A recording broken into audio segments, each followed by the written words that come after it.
오늘 우리에게 주신 하나님의 말씀을 보겠습니다. 계시록 3장 1절로 6절입니다.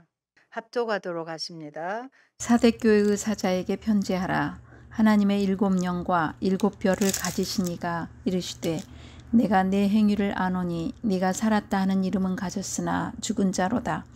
너는 일깨어 그 남은 바 죽게 된 것을 굳건하게 하라. 내 하나님 앞에 내 행위에 온전한 것을 찾지 못하였노니 그러므로 네가 어떻게 받았으며 어떻게 들었는지 생각하고 지켜 회개하라. 만일 일깨지 아니하면 내가 도둑같이 이르리니 어느 때 네게 이르는지 내가 알지 못하리라. 그러나 사대에 그 옷을 더럽히지 아니한 자 몇 명이 내게 있어 흰 옷을 입고 나와 함께 다니리니 그들은 합당한 자인 연고라. 이기는 자는 이와 같이 흰 옷을 입을 것이요 내가 그 이름을 생명책에서 결코 지우지 아니하고 그 이름을 내 아버지 앞과 그의 천사들 앞에서 시인하리라. 귀 있는 자는 성령이 교회들에게 하시는 말씀을 들을지어다. 아멘. 오직 예수님, 예수 그리스도의 은혜와 평강이 넘칠지어다. 아멘. 오늘 우리에게 주신 말씀 요한계시록 3장 1절로 6절이고요. 대세를 거스르는 자가 누구요? 대세를 따라가지 않고 대세를 거스르는 자가 누구요? 하는 제목으로 말씀을 드리려고 합니다. 오늘은 소아시아 7교회 가운데 5번째 교회인 사대 교회에 주신 하나님의 말씀을 전하도록 하겠습니다. 사대는 남은 자라는 뜻이에요.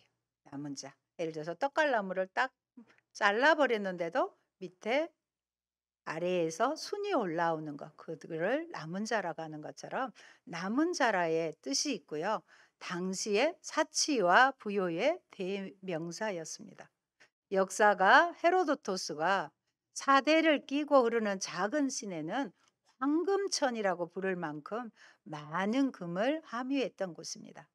그런데 사대에 들어온 복음은 이 지역에 여러 이방 종교의 세계관과 또 현실적인 욕구하고 서로 믹스가 돼 버렸어요. 그들을 함유해 버렸습니다. 사대에 들어온 복음은 이 지역에 여러 어, 욕구들과 뒤섞여 버렸어요. 그래서 이러한 분위기가 그대로 교회 안에도 들어왔고 겉으로는 부흥이 되고 있는 것입니다. 도시는 돈이 넘쳐서 활기에 차 있고 쾌락과 향락에 홍청망청합니다. 바로 이런 사대 교회를 향해서 우리 주님이 말씀하십니다. 저는 그런 사대 교회를 방문할 기회가 있었습니다. 터키에 있지요. 지금도 남아있는 아데미 신전의 어마어마한 돌기둥에 비해 굉장히 작기도 하고 초라하기도 한 사대 교회의 모습이었습니다. 소아시아에 보내는 7교회 서신들의 7가지 내용을 차례로 살펴보도록 하겠습니다. 첫째, 사대교회는 1세기 중반에 개척된 것으로 보여집니다. 사도 요한과 사도 바울의 제자이며 또 7집사의 하나였던 클레멘트가 사대교회의 첫 번째 감독이었던 것으로 보고 있습니다. 그 교회에 나타나신 예수님의 모습은 1절에 보면 사대교회의 사자에게 편지하라. 어떻게 표현하죠? 하나님의 7영과 7별을 가지신 이가 이르시되 내가 네 행위를 아노니 내가 살았다 하는 이름을 가졌으나 죽은 자로다. 깜짝이죠. 살았다고 하는데 예수님 보시기에는 죽은 자라는 거예요. 그리고 예수님 스스로 하나님의 7영과 7은 완전수를 얘기하죠. 7별은 성령님의 완전성을 보여주며 겉모양만 화려한 사대교회를 통찰하시는 예수님의 모습입니다. 주님은 이런 사대교회가 죽었다고 냉정하게 판단하십니다. 죽었다라는 것은 생명이 없는 상태입니다. 그렇기 때문에 그냥 죽었다로 진단하신 것이 아니라 우리 주님은 2절에 너는 일깨워 그 남은 바 지금 죽어가고 있는데 죽게 된 것을 굳건하게 하라.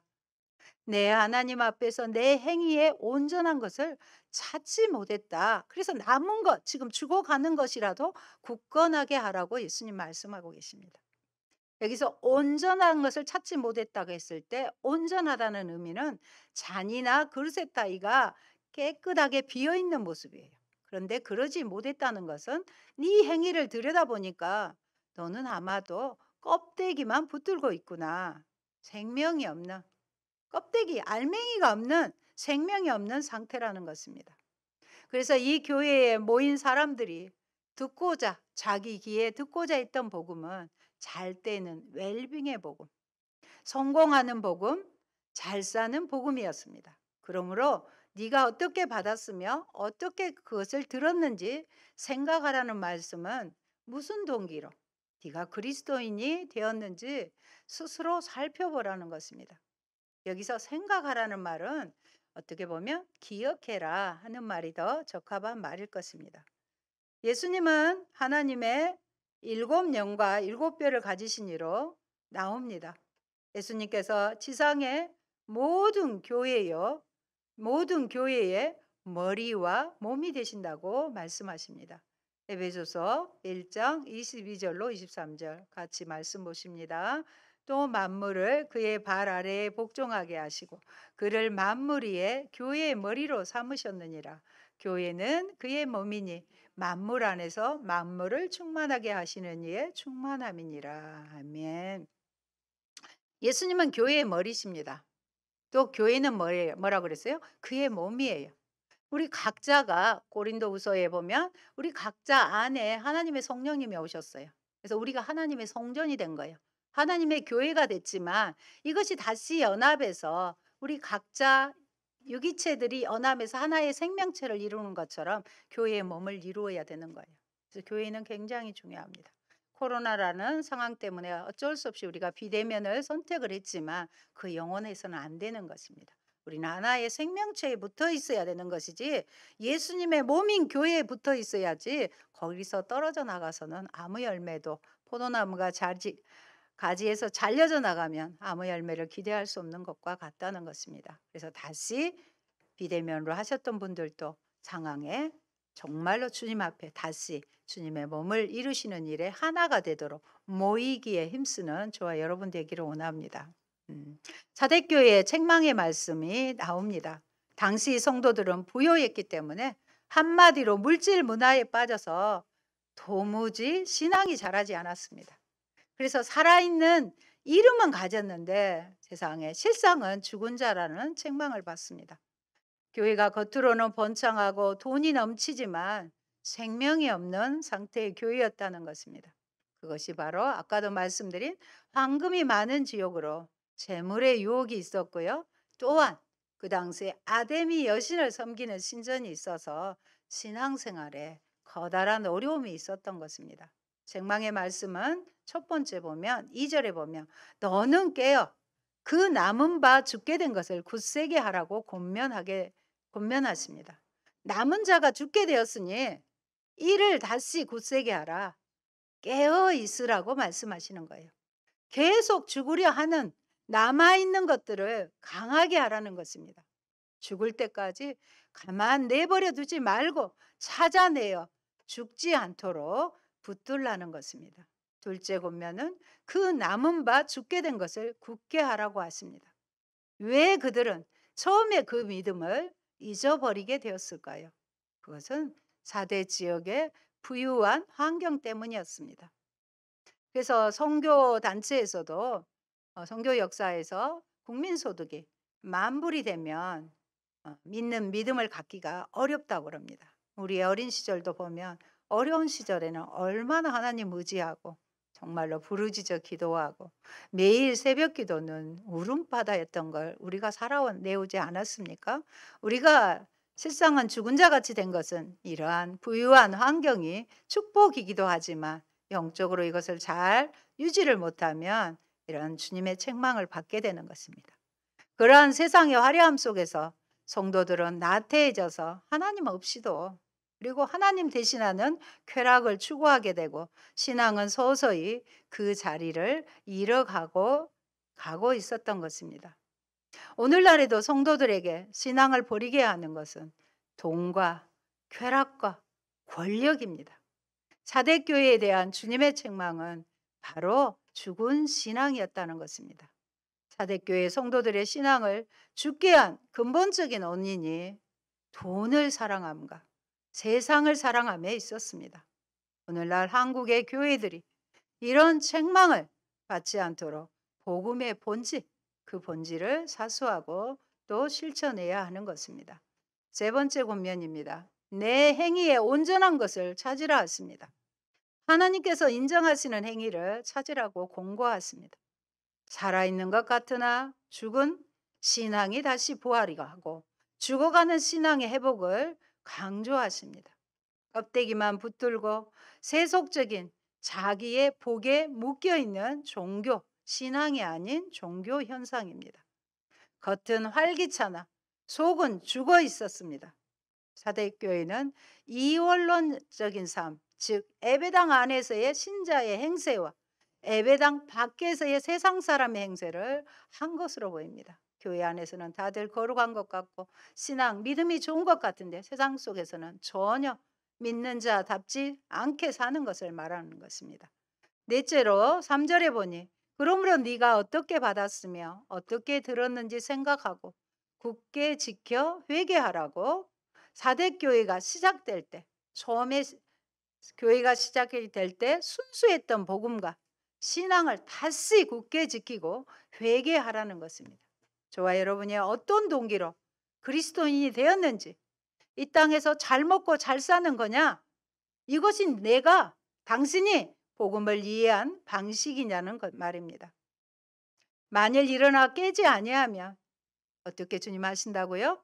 도둑같이 이르리니. 도둑은 애고가 없지요. 어느 때에 내게 이르는지 네가 알지 못하리라. 늘 그래서 깨어 있으라고 권면하십니다. 우리도 항상 준비해야 합니다. 주님의 재림은 언제 오실는지 항상 깨어 있어야 하는 것입니다. 그런데 이런 사대교회에 주님이 또 칭찬의 말씀이 있습니다. 4절입니다. 본문 말씀의 사대교회 규모를 예수님은 칭찬하지 않았어요. 그곳에 소수의 의인들, 남은 자들을 칭찬하셨습니다. 4절, 5절 간단히 읽어보면요. 사대에 그 옷을 더럽히지 아니한 자 몇 명이 내게 있어. 몇 명이에요. 몇십 명도 아니에요. 흰 옷을 입고 나와 함께 다니리니 이기는 자는 이와 같이 흰 옷을 입을 것이요 하고 예수님의 칭찬입니다. 이 말씀은 세대를 본받지 않는 정신을 지닌 대세를 거스리는, 제가 아까 제목에서 말씀을 드린 것처럼 대세를 거스리는 흰옷 입은 소수가 있었던 것입니다. 당시 로마 시대에 부와 권세의 상징은 무슨 옷을 입었어요? 영화 같은 데 보면 자주색 옷을 입었습니다. 사대교회의 의로운 소수자들에게 주님은 자주색 옷이 아니라 백옥같이 흰 옷이 약속된 것은 의미가 깊은 말씀입니다. 우리의 죄는 예수님의 피로 씻으면 눈처럼 양털처럼 희게 됩니다. 우리가 천국에 가면 성도들이 흰 세마포 옷을 입습니다. 그리고 입을 것입니다. 신랑 되시는 예수님을 맞이할 신부의, 교회의 신부의 옷이 흰 옷입니다. 영적으로 교회는 예수님의 신부입니다. 예수님은 신랑이고요. 그래서 우리는 흰 옷을 입어야 되는 거예요. 그리고 사복음서에도 보면 천사들도 흰 옷을 입는 것을 볼 수 있습니다. 예수님께서 베드로와 야고보와 요한을 데리시고 따로 높은 산에 올라가실 때 그들 앞에서 변형이 되셨습니다. 그래서 일명 변화선 사건이라고 하잖아요. 그의 얼굴이 해처럼 빛나고 그의 옷은 빛처럼 휘어졌다고 했습니다. 예수님의 공생애 중 처음이자 마지막으로, 원래 예수님은 뭐예요? 하나님이셨잖아요. 본래 하나님의 본체의 모습을 공개하신 것입니다. 우리 민족도 백인 민족이라고 흰 옷을 입는 것을 좋아했습니다. 사대교회에 주신 약속의 말씀입니다. 5절입니다. 이기는 자는 이와 같이 흰 옷을 입을 것이요 내가 그 이름을 생명책에서 결코 지우지 아니하고 그 이름을 내 아버지 앞과 그의 천사들 앞에서 시인하리라. 얼마나 신납니까? 한번 우리의 이름이 하나님의 생명책에 기록이 되면 결코 지우개로 지워버린 것처럼 지우지 않고 그의 이름을 아버지와 천사 앞에서 내 저 사람 알아. 내 사랑하는 자야. 내가 저를 위해서 십자가에서 못 박아서 구원한 자라는 이 시인하는 과정이 있다는 것입니다. 모든 사이비 이단을 이기고 물질 문명과 황금주의와 물량주의를 이기는 자에게, 우리 선진국이잖아요. 여기에서 그것들을 이기는 자에게 흰옷을 입혀주시고 그 이름을 생명책에서 결코 네버 단연히 지우지 아니하시고 하나님 앞에서와 천사 앞에서 구원받은 성도의 이름을 고백하겠다고 약속하셨습니다. 우리도 승리한 4대 교회처럼 흰옷을 입고 생명책에서 나의 이름, 우리의 이름이 지워지지 않도록 믿음을 지킵시다. 구원에 대한 확고한 보증의 약속이에요. 우리도 못 믿을 때 보증을 예전에는 세웠잖아요. 그런 것처럼 예수님께서 이기는 자에게 흰옷을 입혀주시고 생명책에 내 이름을 기록해 주시겠다는 약속의 말씀을 붙드시기 바랍니다. 그리고 이기는 자에게 주시는 흰옷의 의미는 몇 가지 뜻이 있습니다. 첫째, 흰옷 하면 정결하다, 순결하다는 뜻입니다. 그래서 웨딩드레스는 하얀 순백의 드레스를 입잖아요. 그래서 하나님 앞에 나아가는 자는 정결해야 합니다. 또 성별한다는 뜻입니다. 구별한다는 뜻이죠. 제사장은 거룩하게 구별된 사람으로 제사를 주관하는 사람, 예배를 주관하는 사람입니다. 일반 제사장이나 대제사장의 옷은 흰 세마포 옷이 기본입니다. 그리고 흰 옷에는 평화를 뜻하고요, 부활을 뜻하고 새 생명을 말합니다. 흰 옷은 또 마지막으로 승리를 상징하기도 합니다. 육체에 대한 영의 승리를 의미하고요, 건강의 상징이기도 합니다. 그래서 병원의 의사라든지 간호사님, 직원들이 복장이 흰색이 대부분입니다. 여러분, 4대 교인들은 경건한 신앙인의 삶을 살기보다 겉모습에 치우쳐 형식적인 행위에만 치중했습니다. 그러자 교회는 점점 부패해 갔습니다. 4대 교회는 에베소 교회와 같이 뜨겁게 시작을 했다가 나중에는 흐지부지 죽어가는 교회가 되었습니다. 주님은 순교하면서까지 믿음을 지키던 교회가 이제는 몇 명 되지 않는 성도만이 남은 것을 상기시키면서 너는 일깨워 그 남은 바 죽게 된 것을 굳게 잡으라고 권면하시고 저들에게 흰옷을 입을 것을 권하십니다. 흰옷의 진정한 의미는 무엇인지 아십니까? 그리스도입니다. 흰옷은 그리스도예요. 그래서 계시록에다 보면 예수님은 백마탄자로 이렇게 나오시잖아요. 마지막 들을 귀가 있는 자는 성령님께서 교회들에게 하시는 말씀을 들을지어라고 권면합니다. 귀가 뭘까요? 성령이 하시는 말씀을 듣는 귀를 말합니다. 그런데 하나님의 말씀을 알아듣는 귀가 있는지는 많지 않다고 또 성경은 얘기합니다. 디모데후서 4장 3절로 4절 같이 보십니다. 때가 이르리니 사람이 바른 교훈을 받지 아니하며 귀가 가려워서 자기의 사욕을 따를 스승을 많이 두고 또 그 길을 진리에서 돌이켜 허탄한 이야기를 따르리라. 좀 아멘하기도 좀 그렇잖아요. 마지막 때는 사람들이 바른 교훈을 받지 않아요. 다 자기 잘난 맛에 살잖아요. 그리고 절대 진리를 부인합니다. 상대적인 내가 옳으면 옳은 거예요.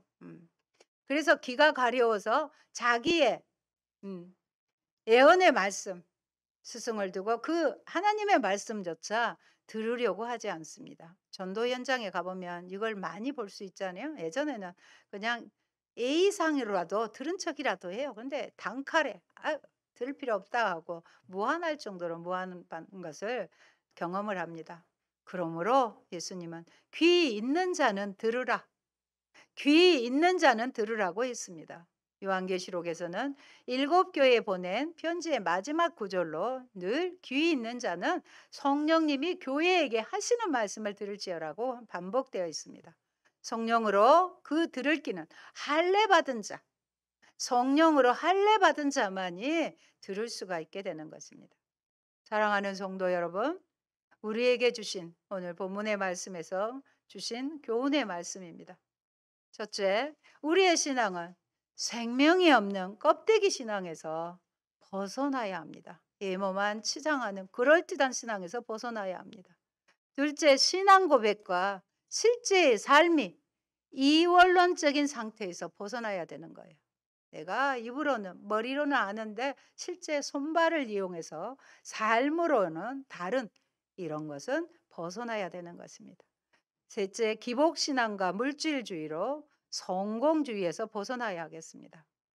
우리가 복을 받는 신앙, 또 성공하는 신앙, 이거는 하나님의 말씀에 순종하면 형통케 되는 복은 하나님이 약속해 놓으셨어요.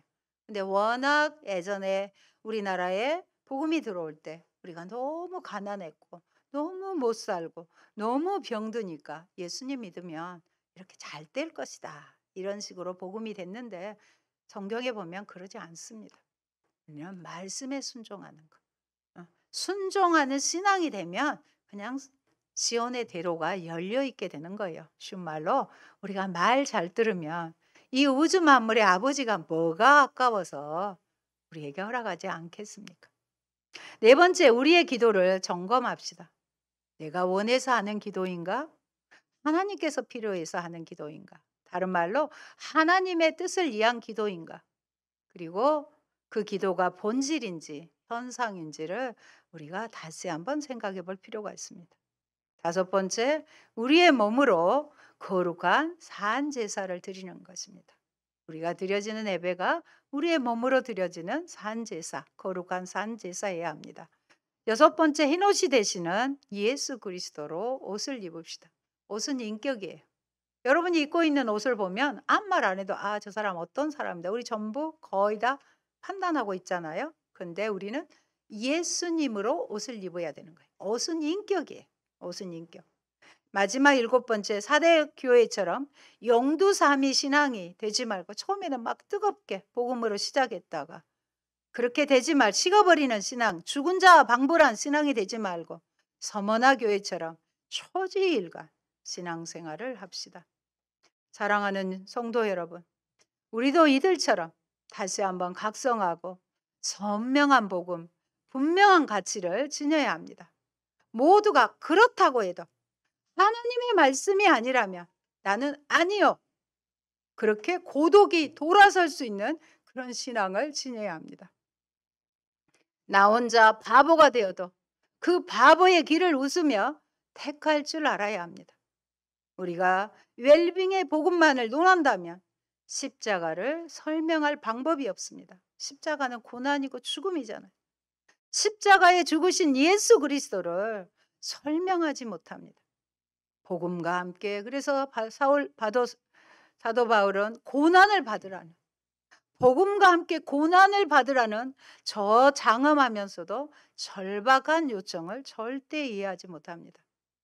그리스도의 제자가 된다는 것은 뭐예요?